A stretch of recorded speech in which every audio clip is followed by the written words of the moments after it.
Hello. Our story begins following the terrible loss at the Battle of Coruscant. The Separatist morale was crushed. At least what sentience existed within their ranks felt crushed. Grievous was the last standing true threat for the CIS military.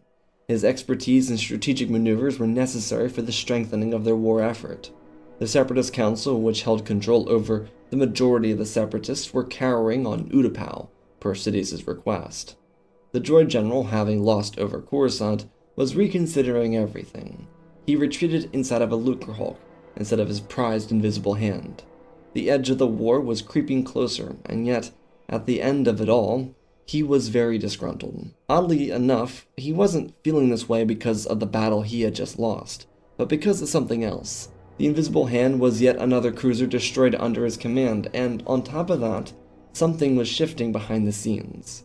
Grievous had long held suspicions about the war effort, and the power players with the most domineering control over everything at play. He had little respect for the CIS Council, who had vast wealth and influence but little to show for as men. And of course, there was Dooku and Sidious, the Sith Lords. They, though, had so little to offer the war effort too. Tyrannus never really saw combat, and Sidious hid from the shadows, directing people to do his bidding. This move back to Utapau followed the apparent choice by Sidious to move the CIS at Coruscant. And based on what Grievous knew, this wasn't the only time that the Sith Lord had led them astray. The most prominent thing that came to his mind was the destruction of the Malevolence, or even the Trade Federation loss at Naboo. It was one of those things Tyrannus mentioned in an offhand comment, which is why he knew about it. Regardless, the point still stood. There was something that someone wasn't telling Grievous, because among the other imposters surrounding him, there was one true fact about the last few months of this war. He had been neutered. His killings of Jedi had decreased. He wasn't nearly as efficient in combat, as if the Republic knew his move even before he made it. Grievous believed the Sith Lord and the CIS Council were in on some type of economic joke here. They picked some lowly warrior from an outlying system, just to use his battle prowess to fill their pocketbooks. It wasn't on the nose, but damn close enough. Grievous just didn't know how close his guess was. He walked about inside the command center of the droid control ship, his mind working through simulations, potential circumstances, and even outcomes. If they grounded themselves on Utapau, then surely they would sacrifice everything. Grievous couldn't put them in that predicament because it had destroyed his own people in their war back on Kalim. He needed to certifiably take command, and if he was going to do that, then he needed to undermine the most powerful being in the galaxy. One of the Nemodians on Grievous's current vessel knew about some potential key locations for the CIS Council following Coruscant. The Nemodians had plenty of facilities around the galaxy, and the captain had mentioned in an offhand comment that they should have chosen Mustafar. The industrial world was much safer for them than Utapau, because the Pa'uns weren't really separatist loyalists. They didn't necessarily support the Republic, but their relative neutrality could affect their view on the separatists when present on their homeworld. Also, not for nothing, they had been on Utapau for months. They shouldn't have put themselves there, and Grievous, with newfound knowledge, directed some Magna Guards stationed at his lair to go to Mustafar and investigate the base. He was going to play this very close to the chest. Grievous would go through the motions for the following several hours. He would receive new direction from Sidious, informing him to remain on Utapau and send the council to Mustafar, which alerted him to be extra careful. Grievous maintained his loyalty to Sidious on the call, but following it, he had another transmission to hail. The droid general moved into a separate chamber and planted a hologram on the table, looking at an IG-100 Magna Guard. It was a lead from the unit he sent. The droid buzzed out a few words and Grievous's heart sunk. One of the few organs that still kept him sentient felt broken and shattered all at once. Grievous had just learned that the Sith, and Dooku, and the Council were hiding information from him. On Mustafar, which was considered an important strategic location for the business heads, they had a number of control consoles. On them were the secrets of something that Grievous was never meant to learn about. He listened to the IG-100 as it read off dozens of analytical data. It was an entire army, navy, and it was more than half the size of the starting CIS military, effectively making the current one larger than what the Confederacy started the war with. Grievous's fist clenched, and he marched out of the chambers after informing the droids to tie a detonation device to the facilities at Mustafar. They weren't going to survive the night. He needed to have absolute control over everything. Surely there were other bases that the Council had access to, and he was going to get the information about them. Grievous, the typically fearless leader, showed himself before the present Council with rigid tones. The full group wasn't present because the rest had to show up from their previous locations. None of them were wise enough to pick up on the changing tone from Grievous, but they listened as he addressed them. Immediately, he informed them that Sidious intended to activate the reserve military to counter the Republic, but he was under very strict orders to oversee the entire operation. The still highly trusting Council asked what they needed to do. Grievous just informed them that he needed the full truth. If they could tell him exactly where he could activate it, then he should have no problem. As per their instructions, there were a few things to note. See, the CIS Council reasonably believed that Sidious would hand the reins of the Confederacy over to Grievous following Dooku's death. What Grievous was doing made perfect sense, and reasonably he would need to know about everything that Dooku did. The Council was also very aware that Grievous had no knowledge about this reserve fleet, so him bringing it up made perfect sense that Sidious had passed the reins. So they quickly walked him through important locations, keys to activating or deactivating the Army and Navy, as well as a refresher course on Order 99. The CIS Council wasn't sure how much the Jedi got out of Dooku on the Invisible Hand, so the potential of Order 99 becoming a reality wasn't entirely off the plate. Grievous gracefully thanked them for their information, and instead of sending them away safely to Mustafar, he gutted them. The unlucky fools who were to find themselves on the system in the coming hours would face similar fates. Grievous, instead of waiting around, would abandon Utapau, but before he left, he would destroy the entire home of the Pa'uns. Bombardments would shatter through their civilization, shredding their towns and killing thousands. Grievous needed something to take his anger out on, and this certainly did the job. What he didn't know is that in the several hours, which amounted to almost a few days, Kenobi had landed on Utapau. He was working with the locals to dismantle the droid defenses, and he planned on leading an assault. Grievous unknowingly almost killed the Jedi Master in the process, as well as disrupting some other plans for the Republic and the Jedi. Meanwhile, Grievous's fleet and army would completely disappear. He transformed from the very present general to a shadow in a matter of hours. He made sure that there could be no path for Sidious to track him.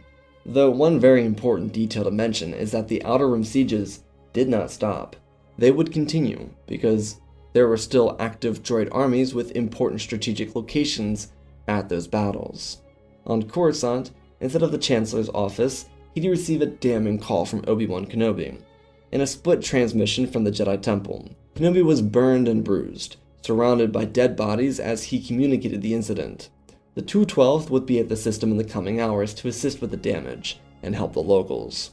Sidious was furious, because he couldn't control this, but he also couldn't pull the 212th away from their humanitarian work.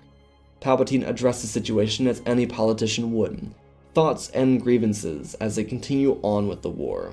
He informed the High Council that they needed to send a qualified Jedi Master to intercept Grievous. Mace cut this off, believing that with the Council so far spread out, that they needed to maintain strength here on Coruscant. Because no one present knew about the given circumstances of the reserve military aside from the Chancellor, Mace switched the conversation. It had been a top priority of the Jedi Council to try and remove Palpatine from his almost infinite power.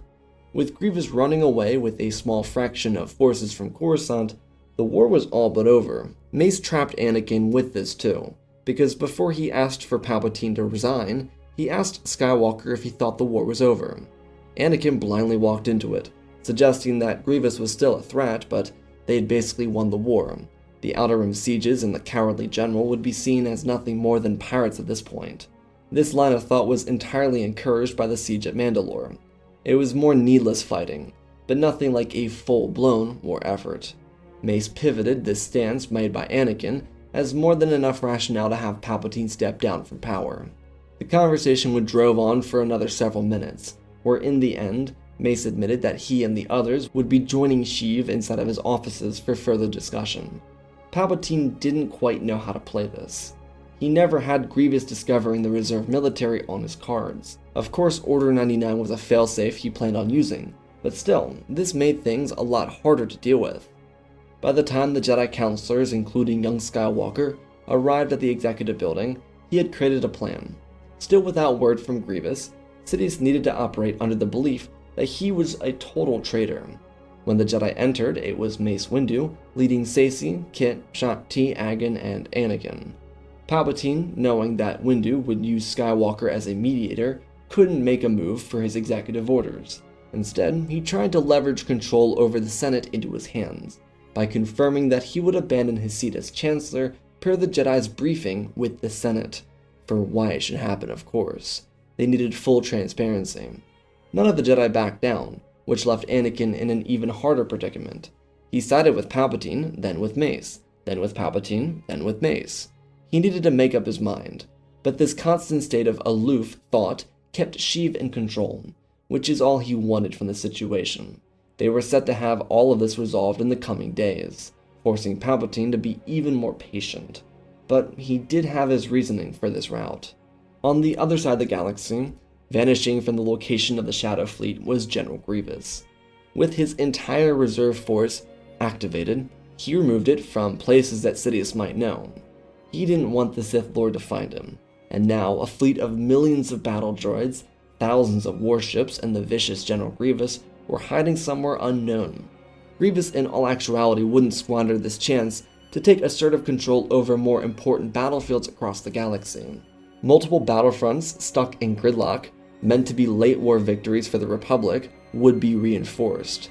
Kalar, Felucia, Megiddo, Boz Pity, and Kashyyyk would all receive a boost in troops, but the droid general specifically spread this number out so thinly that it wouldn't be super identifiable.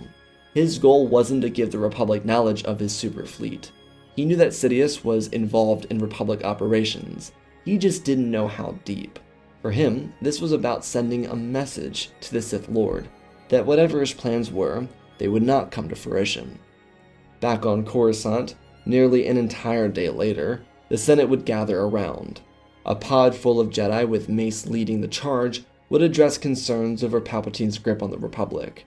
Mace cited Palpatine's imminent power with the banking clan reserve and credit line, his emergency powers, and a whole other list of dozens of protections he had. No one had ever seen anything like this before from a Chancellor. The Jedi feared not for themselves, but for the integrity of the Republic, by giving an individual so much unchecked power. The Order hadn't been known to stick its nose into the business of the Republic, but they were doing it in the hopes to maintain an elongated governance following the war. All they asked is that Palpatine step aside and allow for diplomacy to resume. This wasn't especially popular, but something that Palpatine didn't plan for was the at least cognitive recognition from the Senate. See, they had known that Palpatine was getting these powers, but no one aside from delegation of 2,000 members realized how much he had. They were now understanding the fear that the Jedi had. This didn't really mean much because they weren't going to remove Palpatine from power, but they did say, essentially, that the Jedi should back the Criff off. They gave them a warning and threatened another external review of the Order for trying to intermingle in Republic affairs.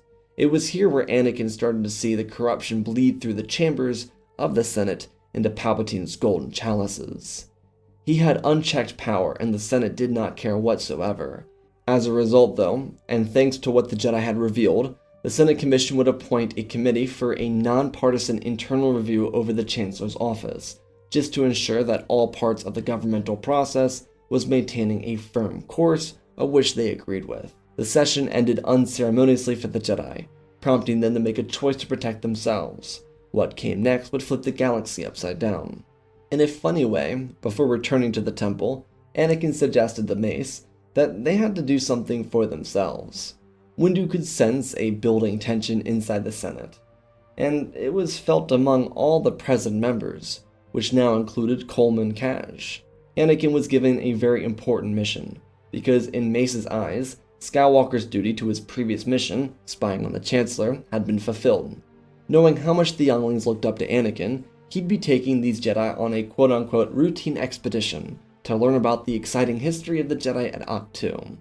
Anakin's reaction told Mace that he was either unenthused or simply concerned. Mace then course-corrected, informing the young Jedi counselor that he'd be receiving a holocron with instructions. Inside of it, he would know what he needed to do and how. What Anakin didn't know yet is that this holocron would carry Jedi Doomsday Protocol. With it, though, would be Anakin's promotion to the rank of Jedi Master. It left him quite perplexed, but thanks to the Republic Navy, the Jedi used an Acclamator-class assault ship. It was in repairs for a while, but it was finished now, and it would give the Jedi plenty of room to hold all of their members. Per the request of the Order, they would pilot it by themselves without any crew, so Anakin was becoming captain of the assault ship named the Bayonet. Skywalker wasn't overly thrilled with the initial part of this plan, but as a Jedi Master, he would do what he needed to, so that he could save Padme. The only issue is, he'd be a galaxy away from her, which wouldn't be terribly helpful when Palpatine executed Order 66 and 77 in the middle of the night. The Coruscant Guard was dispatched to handle the senators and representatives, including the slaughter of all of their staffers. The Jedi, on the other hand, would receive a nice visit from the 501st. It was a back-to-back signaling of orders, all of which being spread out across the galaxy. Palpatine knew the power he had. He made sure the entire Senate session was televised, and just like with Naboo, people saw him as the victim of a multi-staged attack. First, the Jedi were going after him for political leverage. Then, the Senate rallied behind the religious oligarchs, which also didn't make any sense, but whatever. The point is, Palpatine had the support of the people, and the Jedi had to react to what came their way. Though there was a saving grace for the Jedi on the front lines. By the time Order 66 ricocheted across their lines, many Jedi, obviously not all, were able to survive. Deppa and Caleb were a fantastic example, because their men were getting decimated by a bombing run when Order 66 happened. The two escaped into the Force before it got too late. This was a trend for other Jedi like Mundi and Segura. They weren't on the offensive, they were being pushed back. Thus, the clones were more concerned with defending points than chasing Jedi into hiding locations. On Coruscant, a temple full of able-bodied warriors readied themselves for hell, which would come for them, as Senate Guard units across the city protected senators from the clone army. Padme's unit of the Naboo Guard were pretty well off. Captain Typho would die in the process, but both thanks to him and Representative Banks, Padme had a safe route to escape in, which would take her into deep space. Not every senator would face the same type of luck, like Omfrey Ta, who would take a round to the cranium while chowing through his third course of dessert. Great guy, especially because parts of his population were starving frequently. Anyways, General Grievous with his reserve military sat quietly. Dozens of holograms and scenes were propped up in front of him. Grievous watched each one, with an assortment of tactical droids behind him. He had, by this point, learned that the droid army was stagnating in some sense, because facilities weren't producing them anymore. Like new battle droids just weren't being shipped off from the assembly line. This was a long winding road to the top, and wherever Sidious was, he would pay for all of this. Grievous seethed, but he also watched something peculiar. It was logged by Admiral Trench earlier in the war, but the clones turned on their Jedi. This made Grievous uneasy, and it helped him realize what the stakes really were. This was the real war. This wasn't something manufactured by the Sith anymore, and he had a chance to control his destiny, and that's exactly what the droid general wished to do. He couldn't before, but now he could exact his dominance on the galaxy. For so long he had felt underutilized and underprepared for encounters across the stars, but now he could see who the real villain was. It wasn't necessarily the Jedi, it was whoever Sidious and Tyrannus were. As a side, Grievous could dispatch a number of commando droids to absolutely wipe out the Huck at Kaylee. Their race would go extinct in the next 72 hours, something that the droid general would be extremely prideful in. For now, though, he would watch from a distance and take in the enjoyment of the destruction of the Jedi Order, and watch Palpatine adjust his war plans for something he couldn't stop. Grievous didn't know the irony in Palpatine not being able to stop his own army. When daylight broke on Coruscant, everything had changed. The Jedi were gone, but their bodies, aside from those who left, littered the interior of the temple. Coleman Kaj and Tara Sinube were two terrible losses in the crowd of hundreds. But the Jedi had a plan, and Windu was taking control. As Master of the Order, it was his duty. They were to group up at the legendary planet of Ahch-To, and then redirect their efforts to another hidden Jedi world. The only reason Windu chose Ahch-To is because the Sith wouldn't know about it. Tython, like any other former or current Jedi outpost, was all on record, so they'd be shooting themselves in the chest by putting themselves at a known world to the Sith. Regardless, as the Jedi were course correcting and making other moves to different locations, the Senate was completely dismantled. Padme did get into contact with Anakin early on, to let him know that they'd been betrayed, but she was safe. At this point, she had gone through labor and was very healthy, which forced Anakin to question where these dreams came from, and if they were truly natural to begin with. Senators were going into hiding, as Palpatine proclaimed in front of a republic without any sort of public representation that he would win this war, and give his everything to the people, so that they might win as well. He would be met with applauses and so forth, but his problems didn't end with the Senate and the Jedi vanishing. A coalition of governors, courts, and lower qualified politicians still had rights and voices, especially within the core. This group of governors could stand up to Palpatine, which is what they planned on doing. In another world, where Order 66 was the only order, they wouldn't feel inclined to act as such. But here, with Order 77 wiping out senatorial representation, they felt like they were under threat, because, well, they were. Duh. Palpatine had just wiped out any sort of opposing power from the Senate. And he still had all the emergency control over the government, so only his staffers and people loyal to him survived the Senate purge. This coalition quickly got together, the governor of Coruscant leading the way for this. Despite these shifts within inner circles around the core, the galaxy went silent. Kashyyyk was a Republic victory, but once Luminar and Yoda vanished, it fell into Separatist hands. Felucia was a victory, but Kalar, Seleucami, Boz Pitti, and Mygeeto were terrible losses for the Republic. Once Grievous saw Order 66 and 77 ravage through the galaxy, he insisted to his tactical droid advisors that they completely shut down Republic morale. If Palpatine was Sidious, which he started to believe was the case, then they could turn the Republic against him and win this war regardless. This was a revenge tour for the good general, and he planned on taking advantage of it. Though thanks in part to the Republic so arrogantly displaying their power, Grievous knew when and where to strike. The Outer Rim sieges were supposed to be the end of the war, and the Republic knew nothing of Separatist power, not to mention some highly classified experimental ships that not even Grievous knew about before he took this fleet.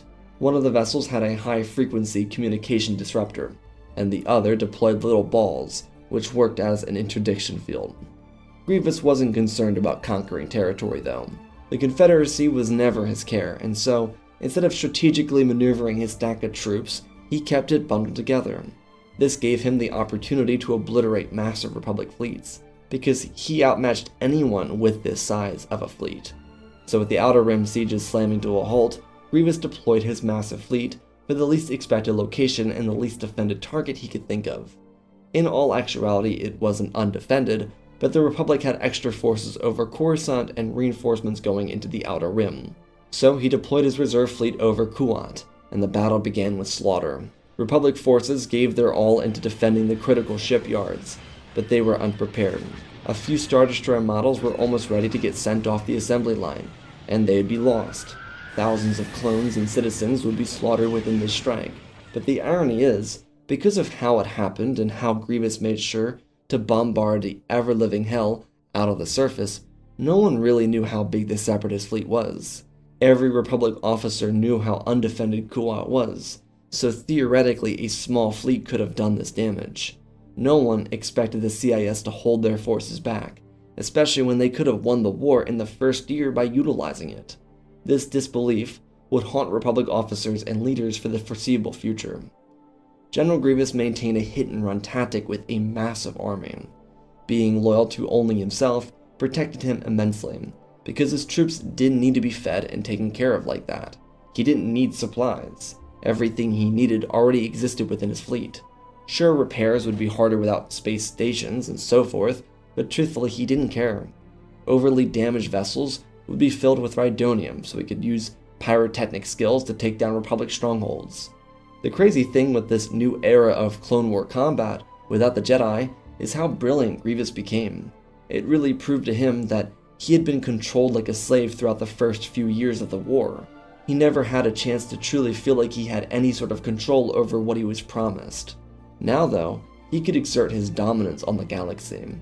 His unchecked power had the almighty Sith Lord fearful, and that's how Grievous wanted to hunt. Palpatine on Coruscant was struggling immensely. It was especially bizarre because he had more public support than he would have in the original timeline. The people rallied around him and became more patriotic for him because he was targeted by the Senate. It looked unfair, and he used his incredible victim complex to play that out. Now though, he was actually a victim of his own devices. The Jedi plan wasn't working out. There were thousands of unaccounted for Jedi in the galaxy, including a majority of the High Council. He also hadn't heard from Skywalker, which forced him to assume that he wasn't going to be joining the Sith. Oh, and on top of that, the maniacal droid general was popping star systems with a droid fleet larger than the combined forces at the disposal of the Republic.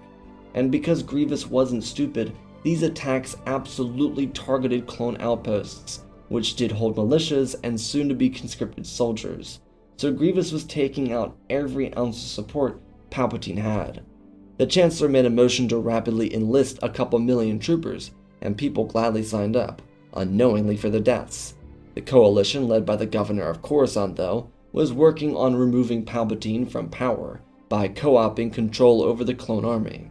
See, a lot of these governors, again, mostly in the core, came from wealthy families. Palpatine had a great rapport with these people, but he was still an outsider by all considerations. Republic officers and governors grew up together. They were sent to the elite primary and secondary schools together. They ran deep, and the coalition started to work on bringing together allies from various other sources so that they could take down Palpatine, regardless of his popularity with the people. The Jedi, on the other hand, removed themselves from Ahch-To.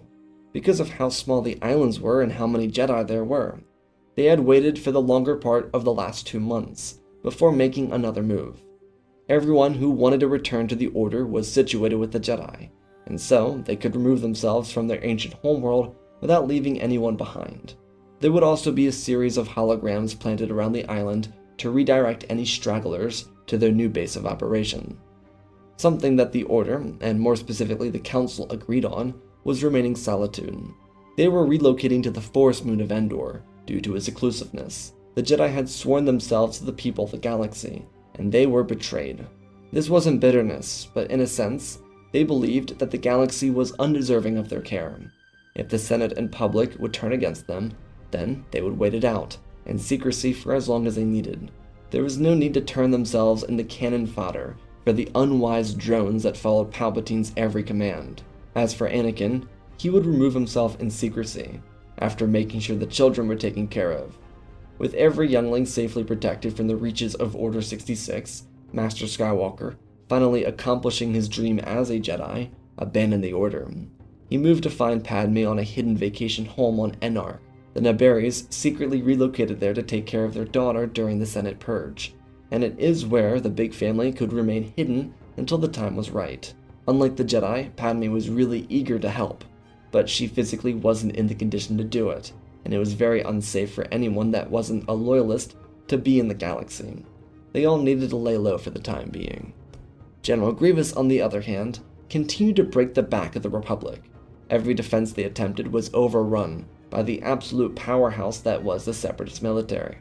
By this point, the Confederacy had distanced themselves from Grievous's rebellion, but it didn't matter. The entire droid army was under his command. As mentioned, months had passed by, and despite his best efforts, Order 99 never broke through the droid flanks.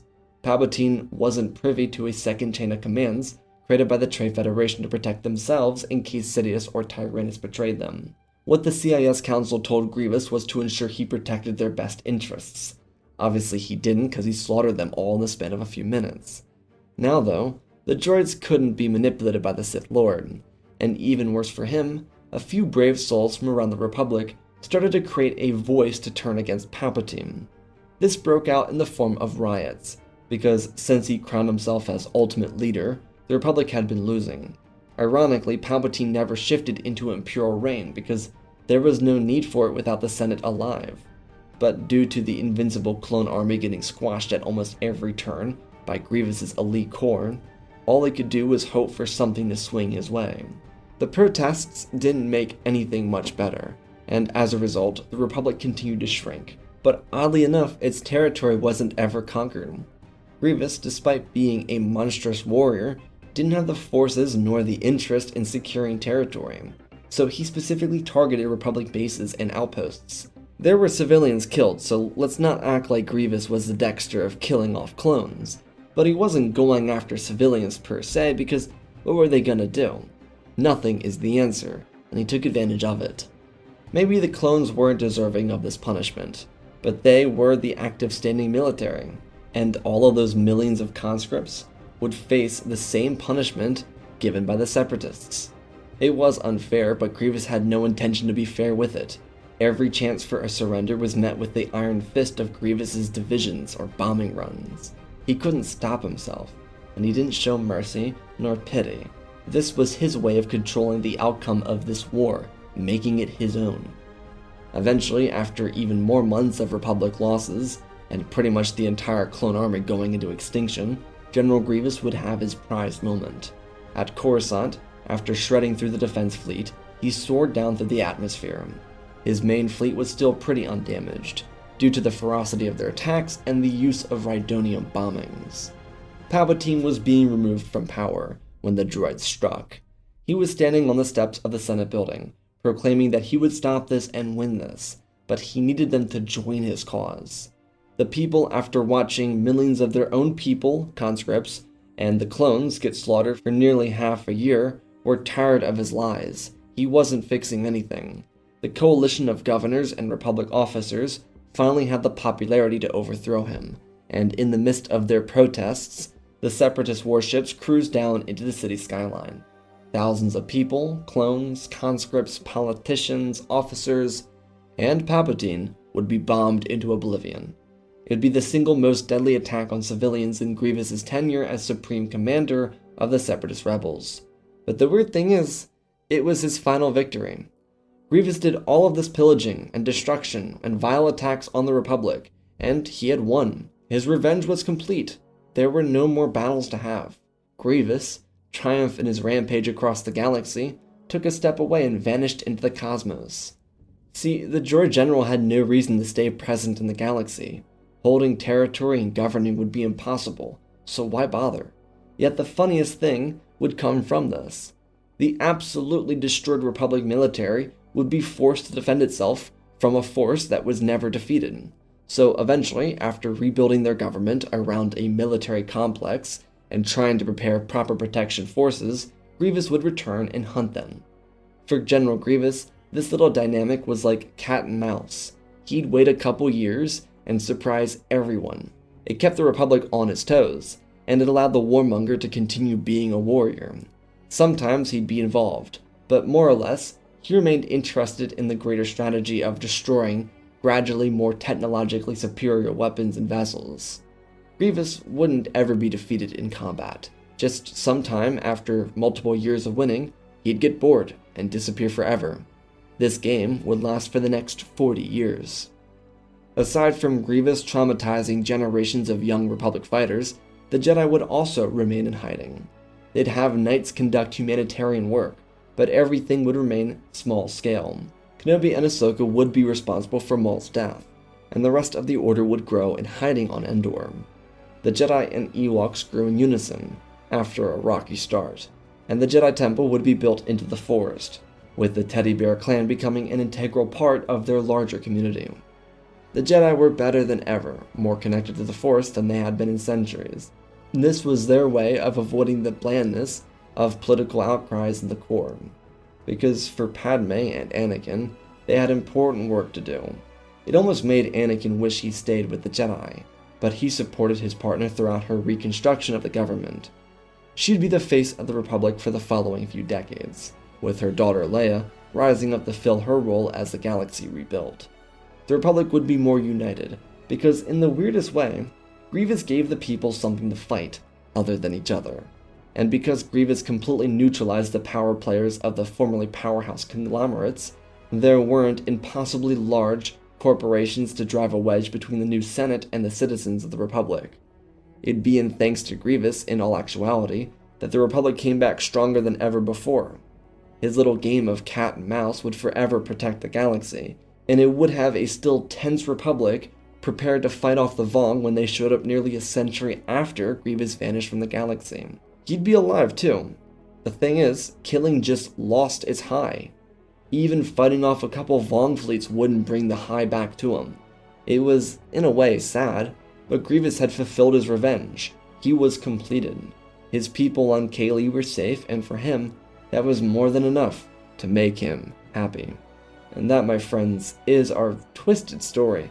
Special thanks to the patrons: Benjamin Wells, Ozpin, Angel Dust, Jack Silver, There Are Cars, The Shade of Fear, Prismatic Warlock Master, Lyndall Asher, Schmoobs, Darth Vitiate, Seju Jagger, Groot 36, Hunter Belden, Rosebird, General Alexander, Robin Roberts, Blackie Chan, Alexander Arista Beginning and End, Django Fat Clone, Nick 5098, Ben Ingram, The Big Red Pyramark, Diamond Constant, Darth Nemesis, Lord Tibbs, CC2024, Galvin Gaming, Tristan, Mandalore, Sir Wellen 1767, Darth Revan, Granddaddy Bane, Laliant, Sky Guy, Penguin, Cullen Rooney, Shark Midori, RJ38, Nick, Michael Erlanger, The Last Jedi, Apollo, Weewoo 670, Annika Stank Runner, CT7567, Toaster Oven, Oz of Oz, Darth Nox, The Eternal Padawan, Joshua Tem, Jenny Naguin, Zanza Skeleton, Jedi Sloth, Mr. Yeet Gamer, Lord Callig, Youngling Slayer 66, Magnetic Studios, Anakin 003, Lord Draken, Fortis Legacy Star Wars, Airbus, Rex the Wolf, the main three first names, Dark Saint 46, Baron Joshua, and Lord Deadwing. For supporting the channel, smash that like button. Let's talk about this story. So, this story is really bizarre.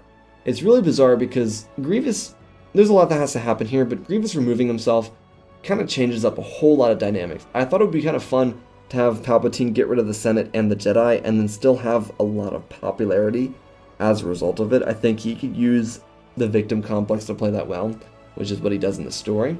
And then for Grievous, I really like the idea of him not trying to redo the Confederacy. I don't really think he cared about that. Like, he didn't really seem all that interested in the governance or the morally righteous side of the Confederacy. So I think he would just kind of neglect that. And even more, I think they would turn on him before he could even get a chance to neglect it. So regardless of however it goes, he wouldn't really be sided with them. And so I think it's kind of funny how he just goes around popping systems and then eventually he's like, alright, see you in a couple years, and then shows up like a spring break, destroys the area, and then just vanishes again and comes back whenever he feels like it. So that's kind of the story. Grievous' spring break is just showing up every 3 years to just demolish a fleet or 5 and then just say, alright, see you guys, it was fun, maybe next time. So yeah, that's my story. I hope you all enjoyed. I love you all, spread the love, and always remember, my friends, may the Force be with you.